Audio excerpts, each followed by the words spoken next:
Welcome, everyone, to the captive audience. It is January 20th, 2026, exactly 1 year from when our current president, Donald J. Trump, was sworn into office. And so it's the 1 year mark since the end of Biden, in figuratively and in every other way.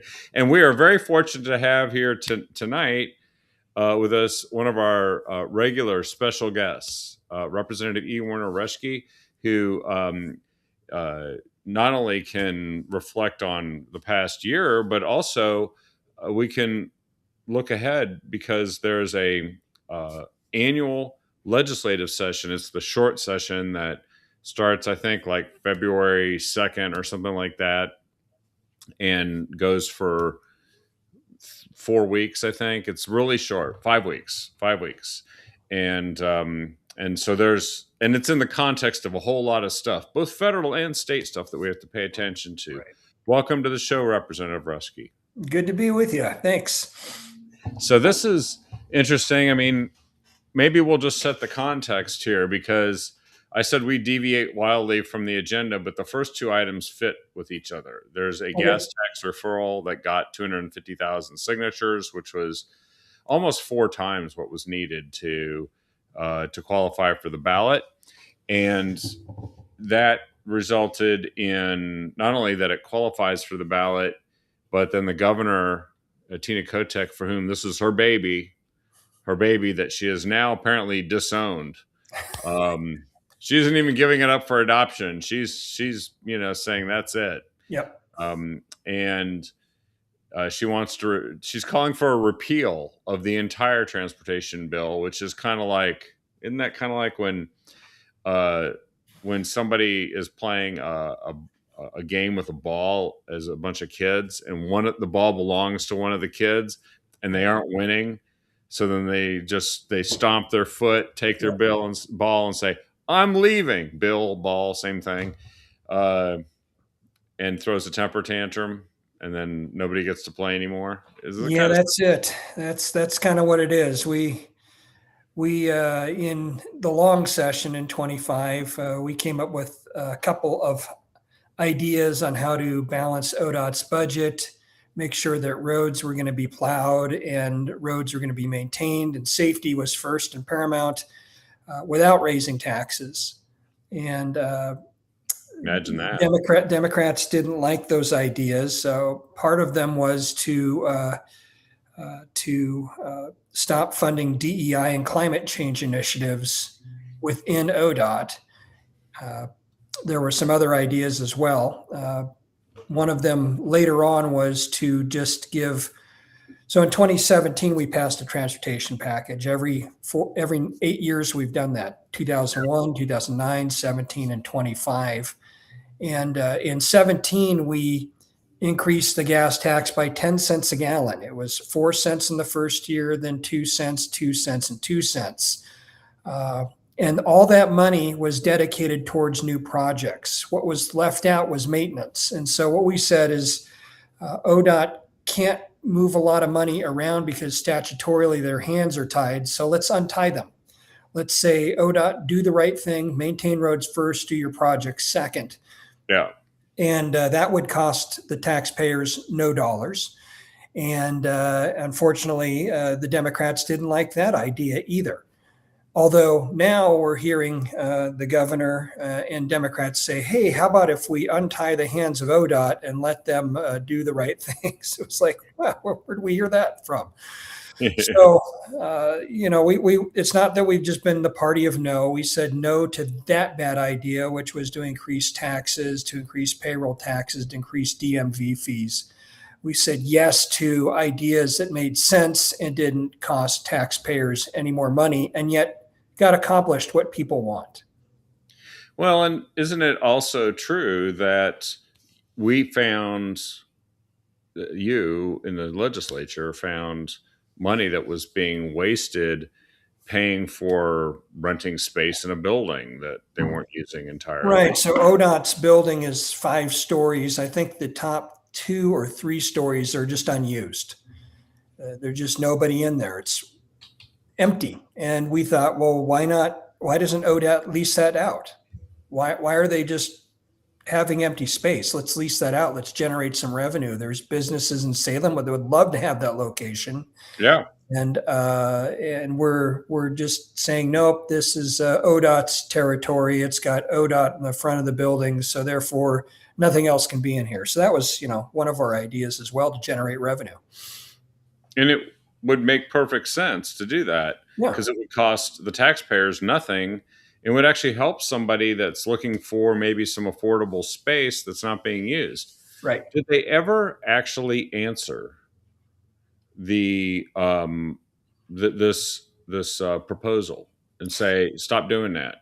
And they said what? No, there was never any response. It's the typical Democrat will ignore it and we'll just keep moving forward with our ideas and eventually win the news cycle. So they did. But in the end of 25, they couldn't get anything across the line. It was a disaster. Even the governor came in the last minute to try to put forth a 3 cents or 6 cents a gallon tax instead of the 15 cents that was being proposed earlier or something like that. That failed. And we left session without anything. And so then the governor calls a special session the end of August. We meet. House passes the bill on partisan lines pretty much. And then the Senate, we wait for the Senate to pass if they don't have enough votes because one of their Democrat members is ill and they can't get Republicans to vote for it. So we sit around and wait until the end of September when it finally passes.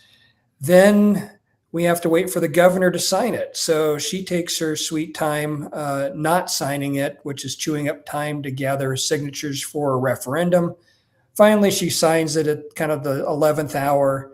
And that's when the signature gathering began. And that's when we went hog wild and got, like you said, more or almost 4 times as many signatures as were required. So now the governor is saying, well, I want to repeal that. And the thing is, there's questions whether you can do that or not. Yeah. Once a initiative is put on the ballot, once it's been certified by the Secretary of State, there is no mechanism to unwind that. And there's a AG opinion back from 1935. The Attorney General in Oregon specifically said, you can't do that. The legislature does not have the authority to repeal such a measure that's been referred to the voters. So now we sit and wait to see what Democrats are going to do. They can move the date. They can move it up. They could move it to May. They could move it to July. They could put it like on some odd date, hoping people won't turn out. But one thing I doubt they will allow happen is that November. It will be on November where the governor's name is on the ballot and this tax is on the ballot. I don't see that happening. So there is precedent for them moving the date up. I saw in 2003 we got a bunch of signatures on a what was at that time a very large tax increase, and that qualified for the ballot. It became Measure 30, and they moved the date up from the fall to I think end of January, and that was before there was an annual session. I remember it well because I was part of the signature gathering efforts. That was one of the first things I did in politics in Oregon. Yeah.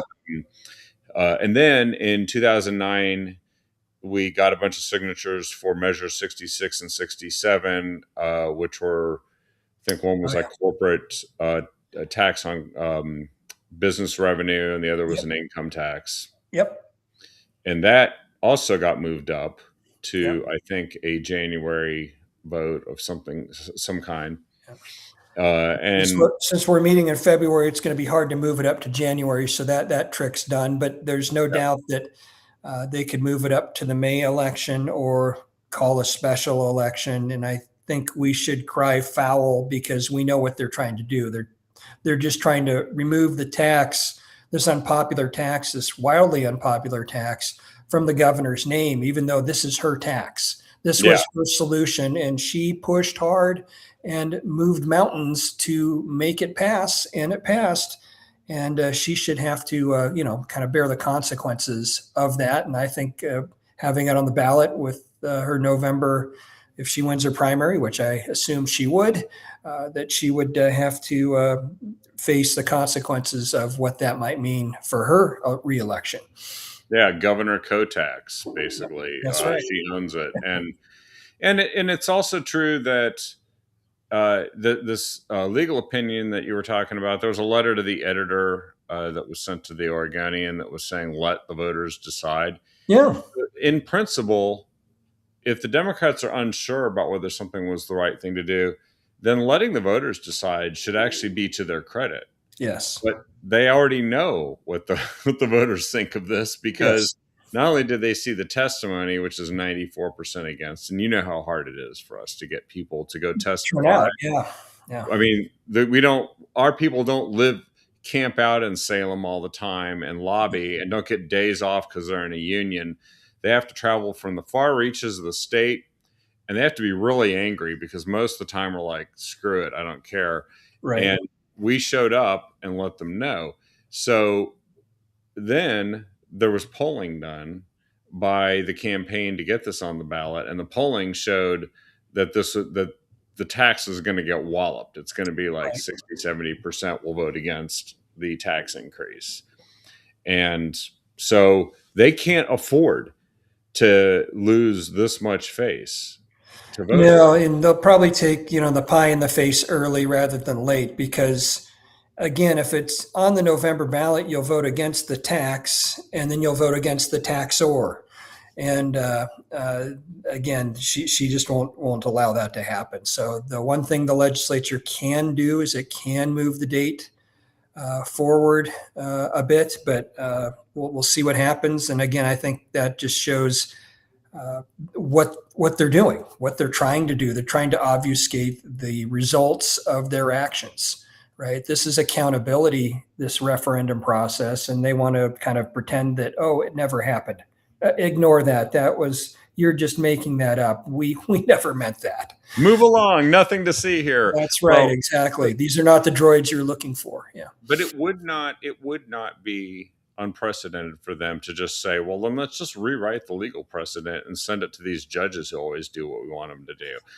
Yeah. I do it, right? But potentially there. And again, anything they do just looks bad, right? Because it looks bad and makes people angrier. Yep. And so we should make sure we just point that out when they try to do whatever they try to do.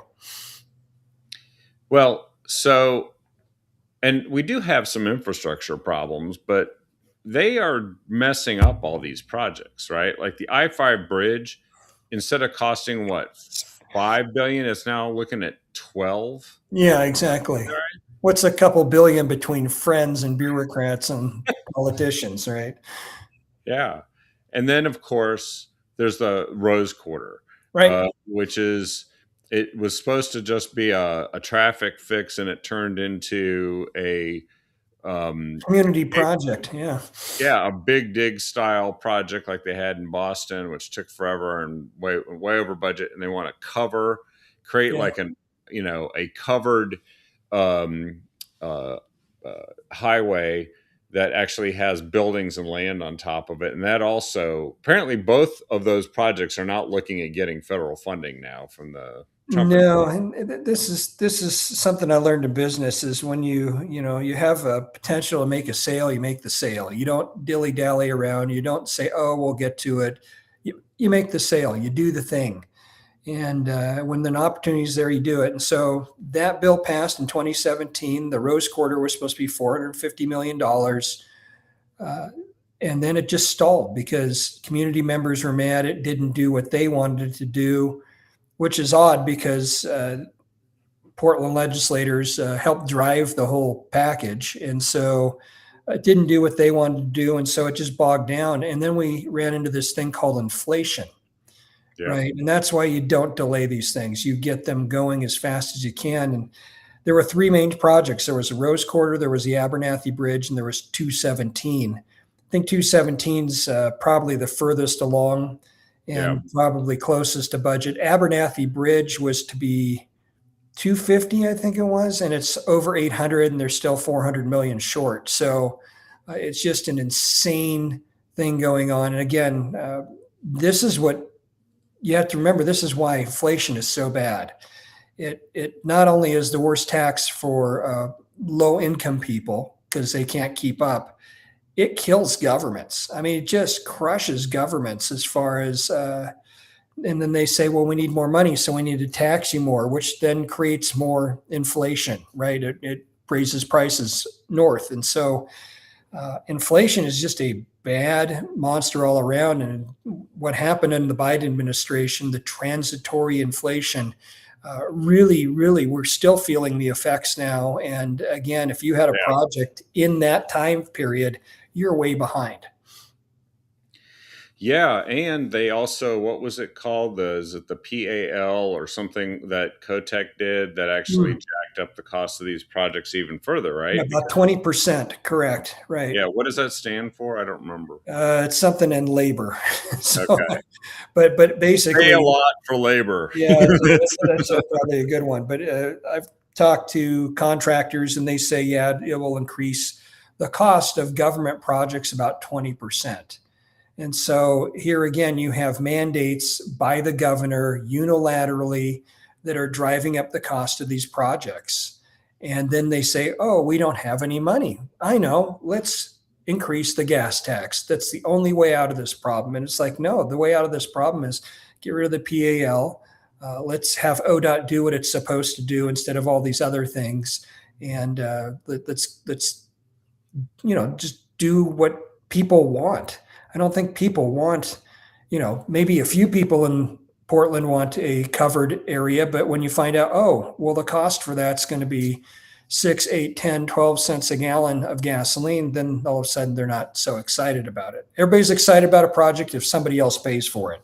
That's right. And that's why they also hated the whole idea of tolling, which was, being added onto all these projects as a solution for Right. paying for them. And that turned out to be wildly unpopular. So they've kind of backed themselves into a corner, but they've got the sacred cows, right, that have to be slaughtered, and they won't slaughter them. One Right. is giveaways to the labor unions, big ones, who get them elected. Right. It's the DEI programs that they refuse to defund and spend it on maybe painting lines on roads and filling potholes, and then there's what was the other thing? Climate change.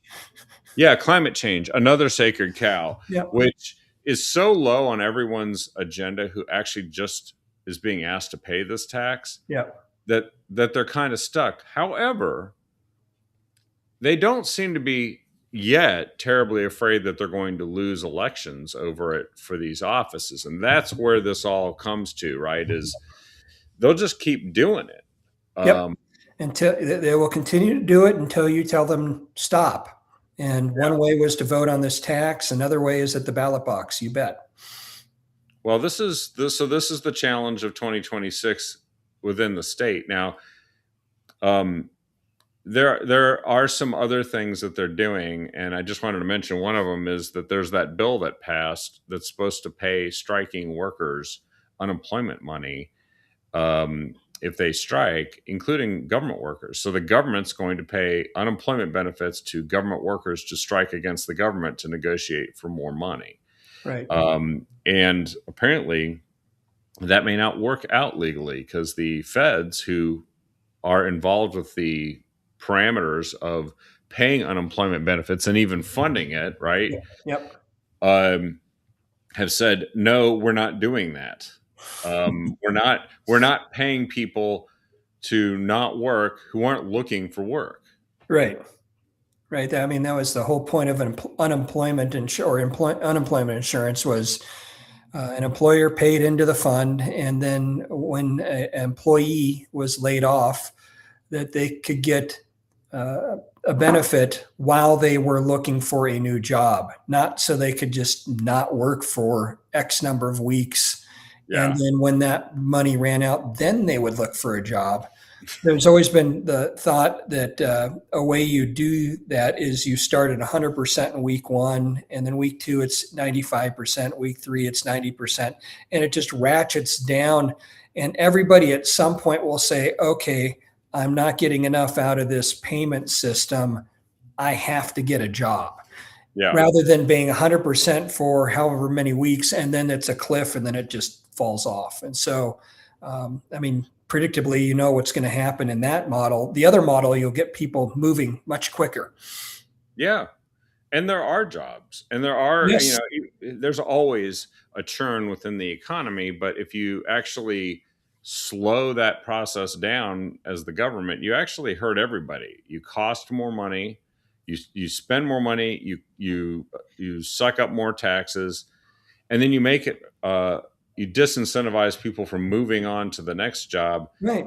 and then you deprive businesses of potential employees. And there are businesses looking for employees, because I've heard from them. They Yep. can't find them sometimes, and they're like, what are they doing? I don't know, they're just getting paid not to work.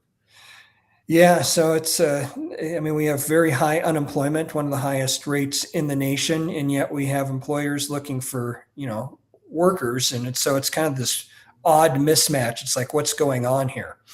Yeah. So I saw there were a couple of other things that the upcoming short session are meant to deal with, and I don't know if have them off the top of your head, but I can find this article that sort of described it. It was saying that, what was the headline? Oh, tackle transportation funding. We just talked about that. Yep. Wildfire insurance and AI regulation, which, there's probably some good AI regulation, but I also don't know that people who just gave us the display that we just talked about about transportation tax are going to be very good Right. at doing the right thing on AI, because right now there are states starting to regulate AI, and the businesses that are advancing that area of technology may not choose Oregon potentially. Yeah, I mean, it's interesting.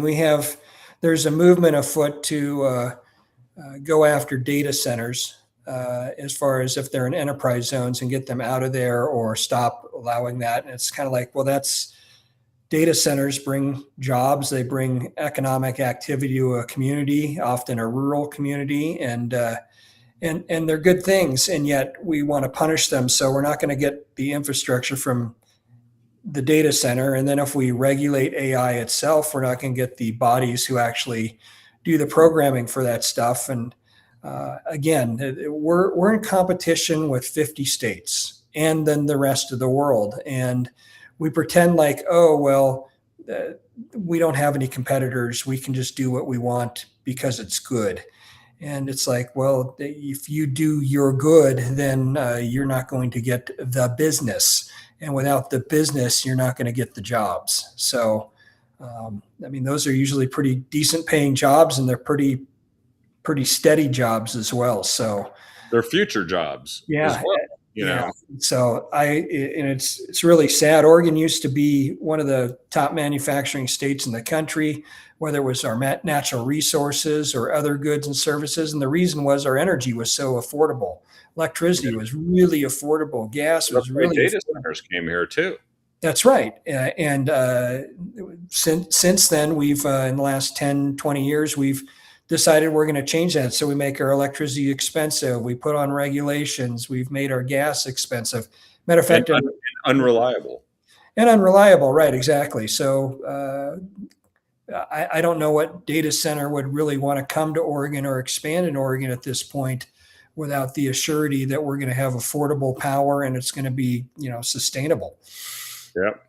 What were you going to say earlier? You said, in fact, and then you were going to mention something there. Oh, yeah, I was trying to, I forgot, lots of thoughts go in, more come out, and then they don't find the mouth. So I'm sorry about that. All right. Hey, if it comes back, share, Sure.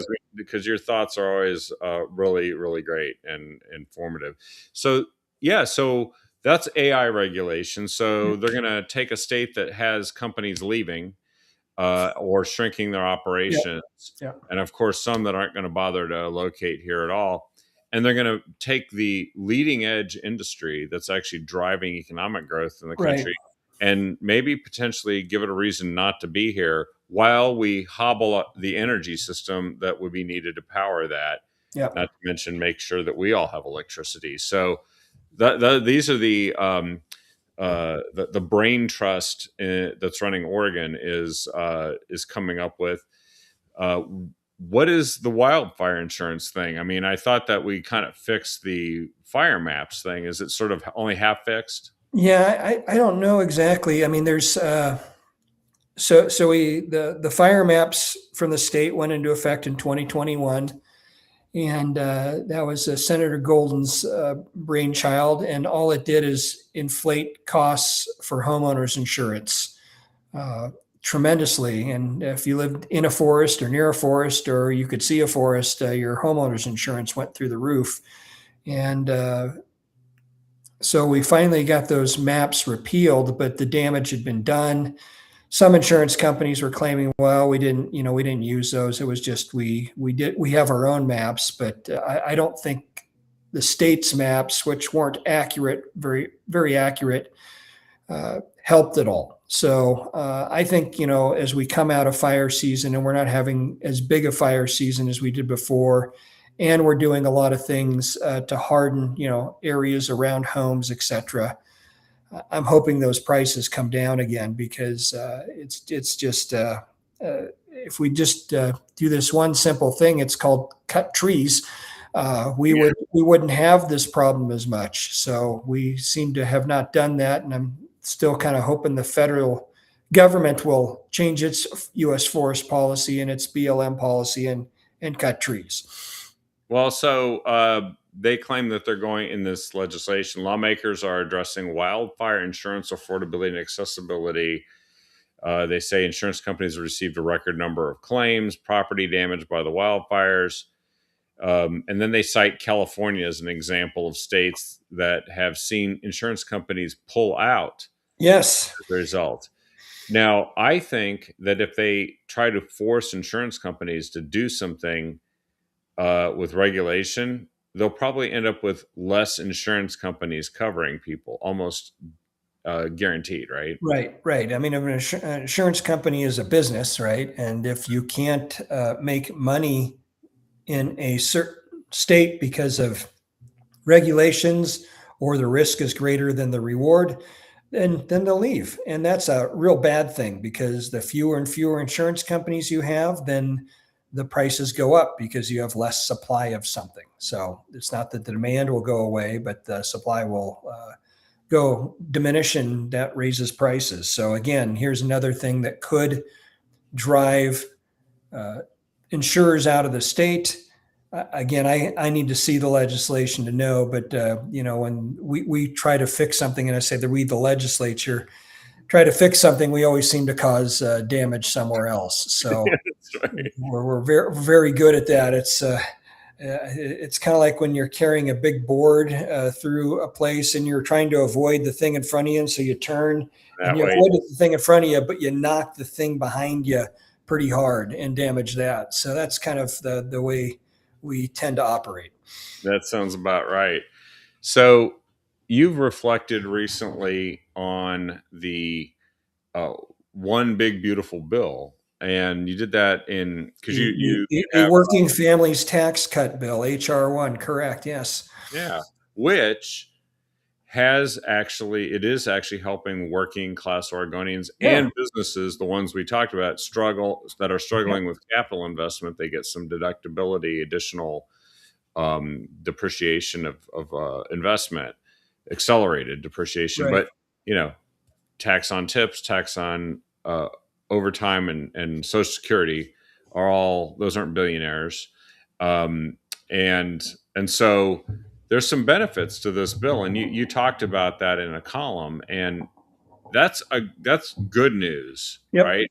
No, it's great news. I think it gives Oregon a chance to recover economically, because people are going to keep more money instead of paying taxes on tips, instead of paying taxes on overtime, instead of paying taxes on the interest on their car loans. They're going to be able to keep that money. And what they do is they invest it, they spend it, they save it, they donate it. They don't put it under their mattress and do nothing with it. So that all those activities spur an economy. When it does get taxed, it sits in Salem for quite some time before it goes out in some way. And there's there's an economic principle about the circulation of a dollar. And so when it's in the private sector, that dollar goes from place to place to place to place to place in one day. When it goes to Salem, it stops Yeah. until the Yeah. legislature meets and decides what to do.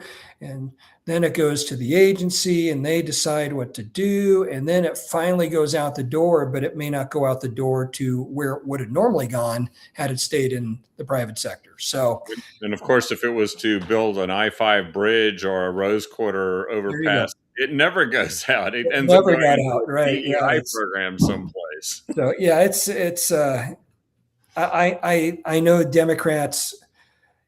One of the big things of the short session is going to be during legislative days. I got put back on the full Ways and Means Committee, and what I've been hearing is that the legislature from the last revenue forecast were $800 some million going to be short. Yeah. And so during the Ways and Means time there in legislative days, their answer to that problem was to spend 256 million more dollars out of the general fund, or to say we want to spend this. They can't technically do it yet till we're in session, but we were voting on things like, well, wait a second, either we're out of money or we have lots to spend, and I'm not quite sure what the story is here, because if it were me, I'd be saving all that money. I'd be hoarding all that money. I'd be saying, hold on, let me see what the next economic forecast is going to show us so we know where we're at. Yeah. And it could be worse, it could be better, but at least we would know. And nope, their answer is to spend.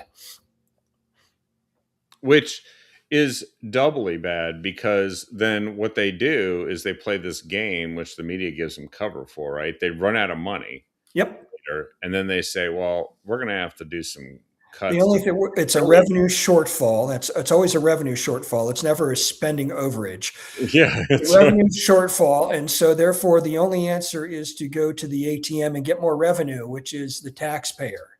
And Yeah. so I really think that they're trying to set this up for a sales tax. For a sales tax or any kind of big revenue thing. And plus they want to steal the kicker entirely. I'm pretty right. sure if they could, which is part of it. If they could, they would, but they can't. So they try. Well, and the $800 million, isn't that also related to, now their estimate is because the taxable income is less, the one big beautiful bill, that Oregonians will be better off, but the government's not better off. Exactly. So that $800 million, that doesn't just go away. It doesn't just disappear. Actually, it stays in the economy. And so $800 million is a 2-year estimate. So let's cut it in half for 1 year, 400 million for the first year. But even in that first year, when people are getting more money in their paychecks because they're getting to keep the tip money at 100%, they're not having to estimate tax payments on that, and it's going out the door. They're going to start spending it, and they're going to spend it. And that means that the business that they spend it on is making what? More income. And guess what that business is going to do with that extra income? They're going to spend it too, but they're also going to pay more taxes, right? Or they might hire somebody else. And so that 400 million isn't a real number either. It goes down. And so the whole notion of it being 815 million or whatever, that's a static analysis. The Legislative Revenue Office has admitted it's a static analysis, but we don't live in a static world. We live in a dynamic world. And so while at the beginning it may be a shortfall, I'm very confident that Oregonians are going to spend, invest, use that money wisely, which is going to spur the economy forward, and we'll be out of the problem in no time. So thank you, President Trump and Republican Congress, for giving us working family tax cut. Absolutely. So we've got Oregon trying to kill the economy, but we've got the feds, the Trump administration and Congress trying to boost it.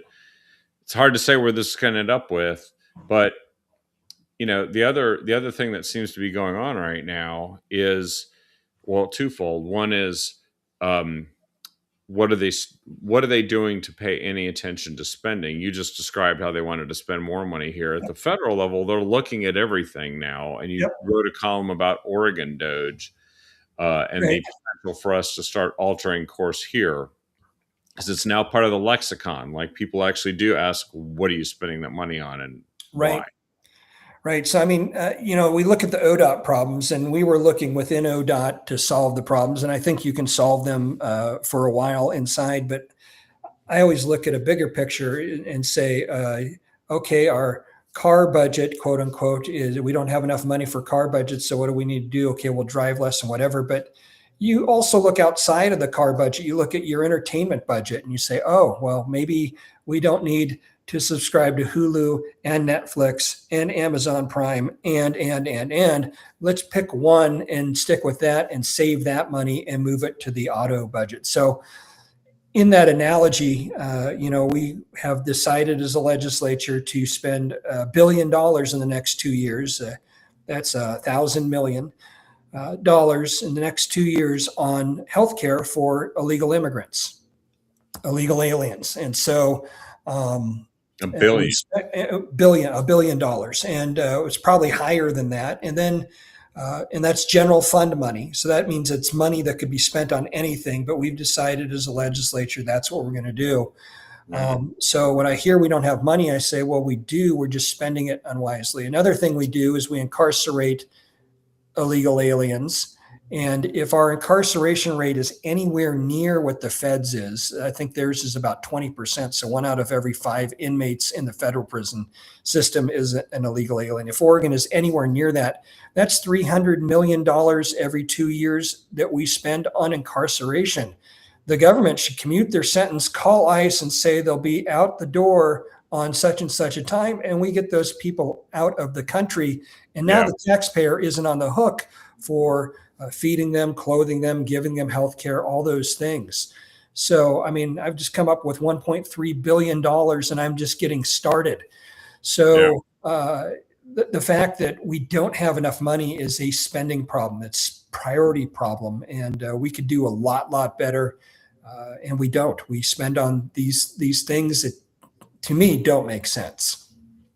Well, and I think it sharpens the mind when you're asked to pay more for it. Yes. So people are going to pay attention to that if they're being asked to pay more taxes of any kind. So they should, right? Exactly. Like when a politician comes to you and says, we need to increase your taxes, what they are inherently saying is, we spend all the money you give to us absolutely perfect, couldn't be spent any better than what it is today. Not one penny. We've got it exactly dialed in. You'd be so proud of us.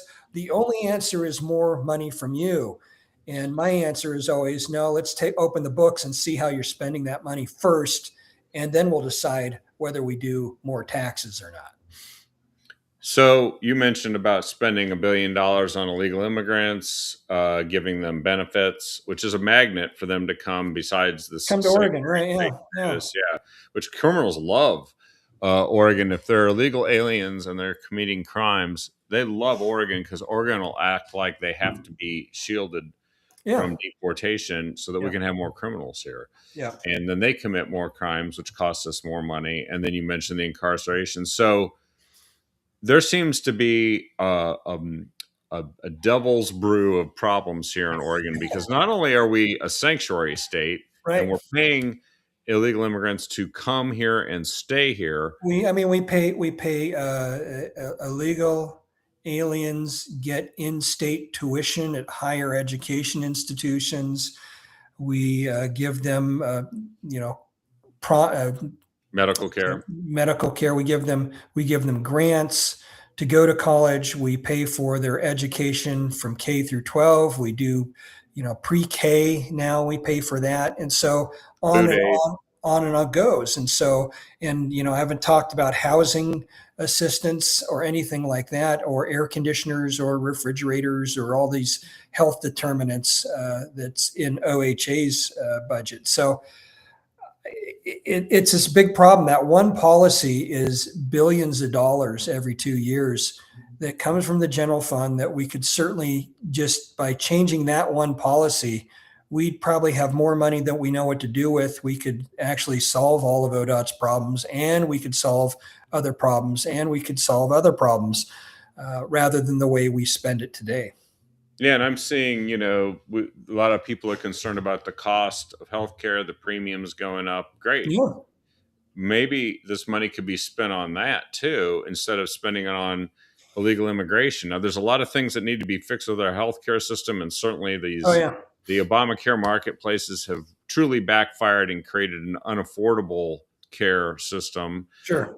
But on the other hand, we're not saying that's a priority. We're saying illegal immigrants are a priority, and we're spending on Right. it instead. That's right. Right. So yeah, I mean, you can look at any problem in Oregon, and the answer is always more money. And I would say, well, let's stop spending it here if that's truly the case, and let's start spending it here. So, in my view, state government has three main roles, and then everything else kind of falls in secondary or tertiary after that. And it's education, it's transportation, and it's public safety.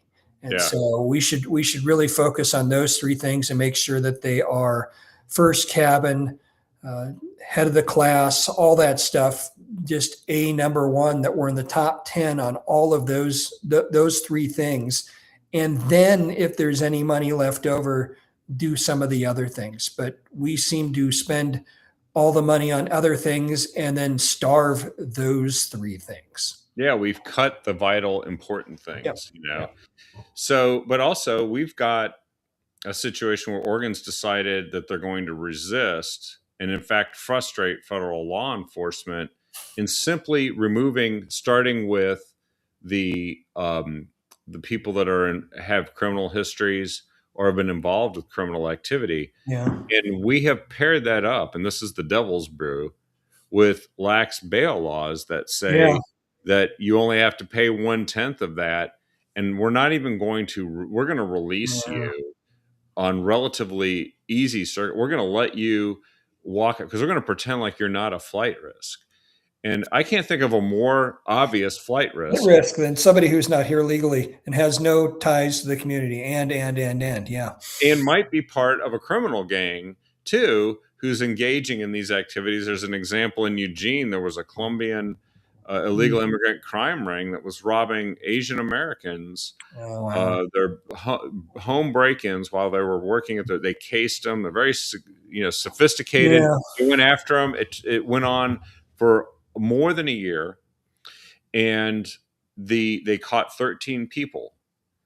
The first 6 got bail, and somehow, gee, I wonder how a crime ring comes up with enough money for bail. And then they got out and they left the country, according to the Eugene um, Yeah. police chief. And then they caught 7 more about 9 months later. Several of them were released on bail. They're gone.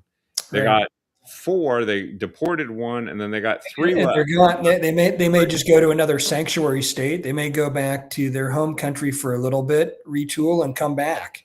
Right. That's right. When nobody's looking for them. So it's not great. Well, it's a special category of criminal that you can't do anything about, and you let them escape. It's Right. it reminds me of these silly cartoons when somebody would be like walking out of a jail while everybody's fighting with each other, and they don't notice that the criminal just crawled out the back door. Right. And True. this is and they also have one other issue, which is that once they get them, and then it's the matter of, are they actually going to prosecute them, or are they going to cut some kind of deal? Are they Right. going to go lax on them, or are they going to treat them like the hardened criminals that they are? I don't know, but so there this is Oregon is in the middle of this right now. Yeah.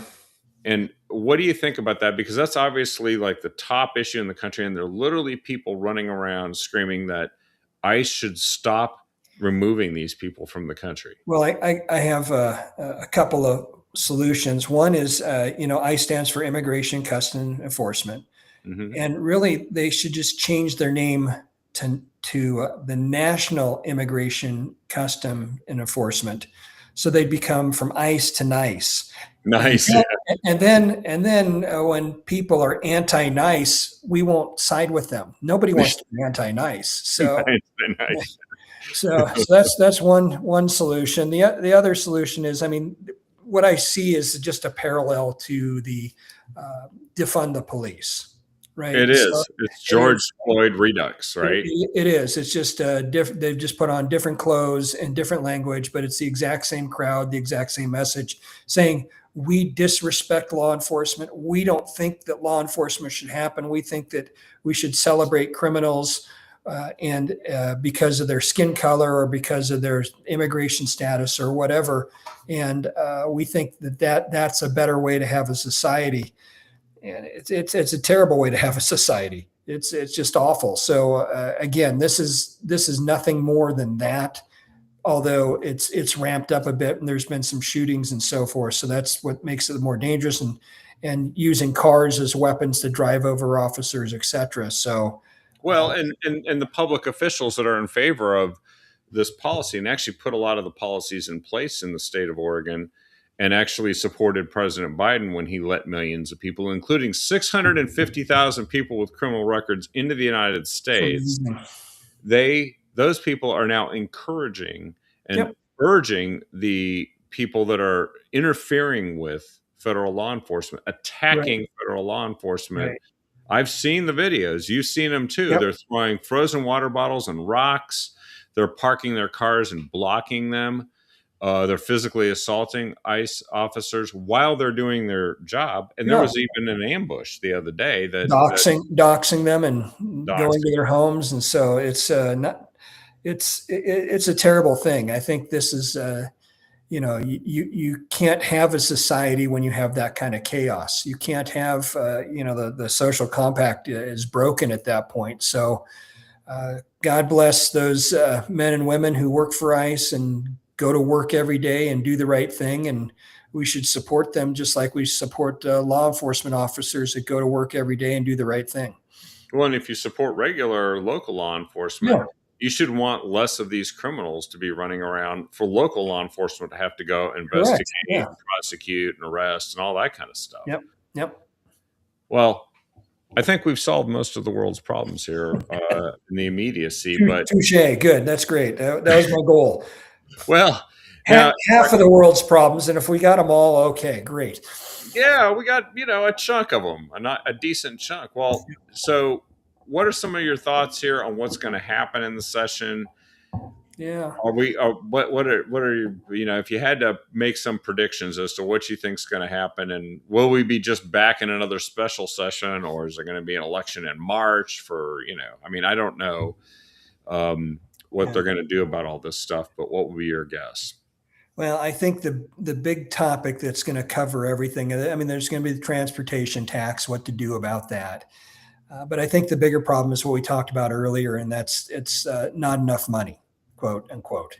And so that's gonna suck most of the oxygen out of the room. And it's not just going to be this session; it's going to be the next session. It's really going to be an issue. So unless Oregon's economy turns around, unless unemployment goes down, unless businesses stop leaving and actually businesses come and expand, which I don't necessarily see because we have policies in place that have moved us to 39th on the CNBC business list from 28. And you look at that thing. I've gone back to 2007, looked at that ranking of Oregon. It was like 18, 17, 24, 22, 18, 26, blah, blah, never in the 30s until this governor in her third year. We seemed to get to 39. Surprised we didn't get 40. So, and then now she's got her prosperity council and all that mumbo jumbo, and it's like that should have been day one. What you should be doing that. I mean, that's what you should be focused on from day one, not in year 4 when you're up for election. So Yeah. we can see what she's doing.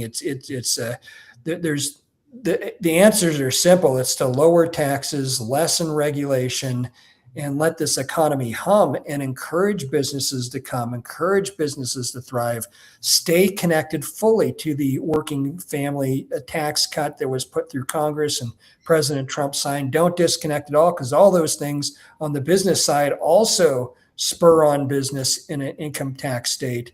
And we should just dial in our spending for a little bit.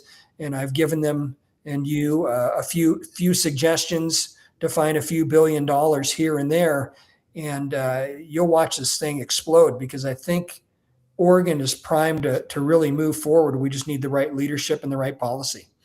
Yep. Amen. It is a great. I mean, we're the grand optimistic party. I think we do believe in the state and what it can accomplish. I believe in the people. I believe in the business, but we've handcuffed them. We're standing with the boot on their neck, saying, "Nope, you got to pay more." Oh, we're going to come up with another tax again to solve. I mean, this is the way I really look at Democrats in the legislature and Republicans in the legislature on the whole. And Democrats view their job is to protect government, to make sure government is taken care of. And grows. And if government is taken care of and grows, then it's going to be a positive for all of Oregon. And Republicans think, no, our job is to the people who elected us. We're supposed to protect them and not provide for them, but protect them from the hands of government and from excessive taxation and regulation and. You know, you've talked about health insurance. One of the problems with health insurance is we keep mandating things. Yeah. Well, when you mandate an insurance company has to do something, that costs money, which drives up premiums. We should just get rid of all the mandates on insurance companies, watch insurance prices come down and all of a sudden decide to be, here's the basic package and here's the premium package and here's all the packages in between. What would you like? What can you afford? What do you need? Instead of we cover these 900 things, so you'll never have want. And it's like, well, I don't need those 900 things. I need those 4. Yeah. So, well, those sound like very common sense suggestions, and that's most of what this is not sense. I'm not that smart, Kevin. So it's just but I do lean on common sense and wisdom, and seen a few things in my days on this green planet. Well, thank you for sharing many of those things with us on this show, and especially today.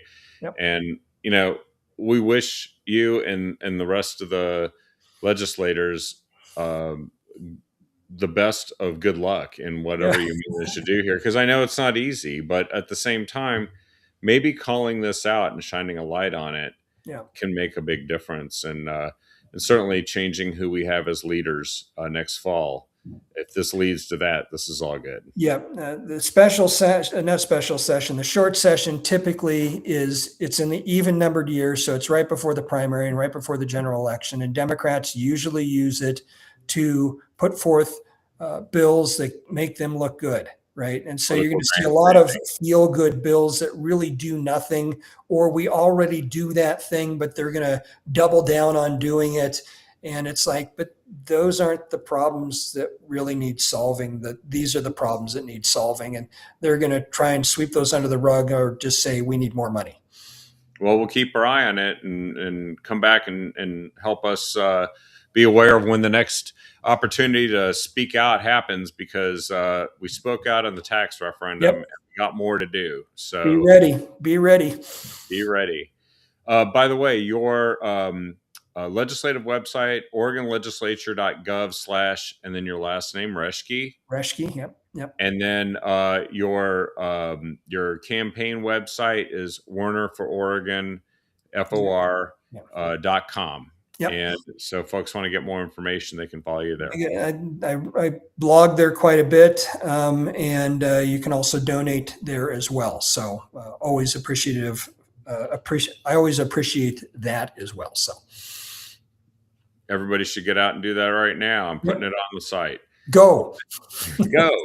Well, thanks, Representative Reschke. Really appreciate you being on. It's always a great pleasure, and we'll see you the next time we have you on, and we'll keep our eyes open. All right. Thanks, Kevin. Take care. Thanks. And thanks, everyone, for watching. Share this show with everyone you can. They will be so much smarter just from having watched this one episode. Absolutely. Anyway, have a great night, and we'll see you on the next episode of The Captive Audience.